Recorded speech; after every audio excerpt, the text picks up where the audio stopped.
desertification and land degradation and drought 2015 to 2024 সেটা আমরা প্রণয়ন করেছি।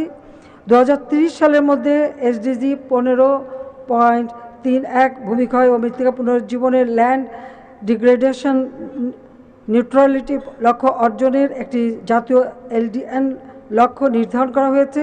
ভূমিক্ষয় হ্রাস ও টেকসই ভূমি ব্যবস্থাপনার লক্ষ্যে পরিবেশ অধিদপ্তর বেশ কয়েকটি প্রকল্প বাস্তবায়ন করে যাচ্ছে।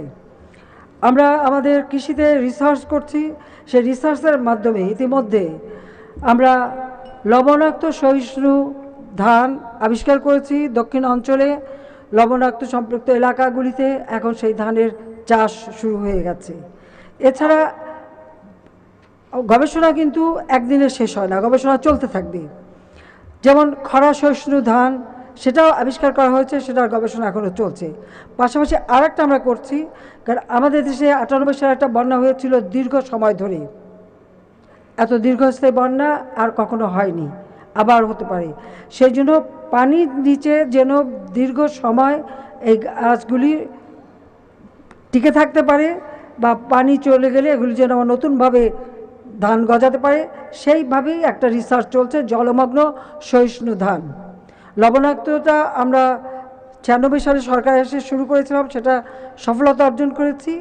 আর খরা এবং জলমগ্ন সেটাও আমরা বেশ সাফল্য পেয়েছি, কিন্তু এটা আমরা কমার্শিয়ালি ব্যবহার করার জন্য আরও কিছুদিন সময় লাগবে। আমরা সেটা করতে পারবো, তখন আর আমাদের খাদ্য নিয়ে চিন্তা করতে হবে না।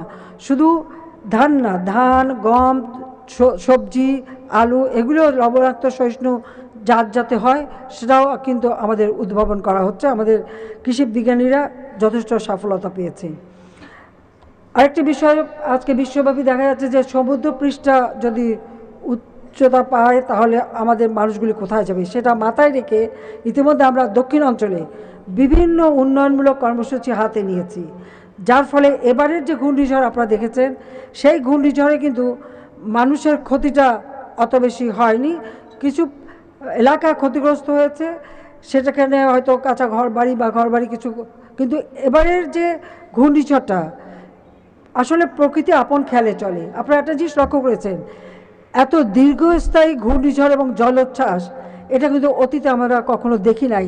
এবারে 3 বার জলোচ্ছ্বাসের ধাক্কা দিয়েছে এবং দীর্ঘ সময় থেকে জলোচ্ছ্বাস ছিল, কারণ একদিকে পূর্ণিমা, তার উপরে জোয়ার, এই দুটোর সংমিশ্রণে এই জলোচ্ছ্বাসটা একটা ভয়ঙ্কর রূপে ছিল।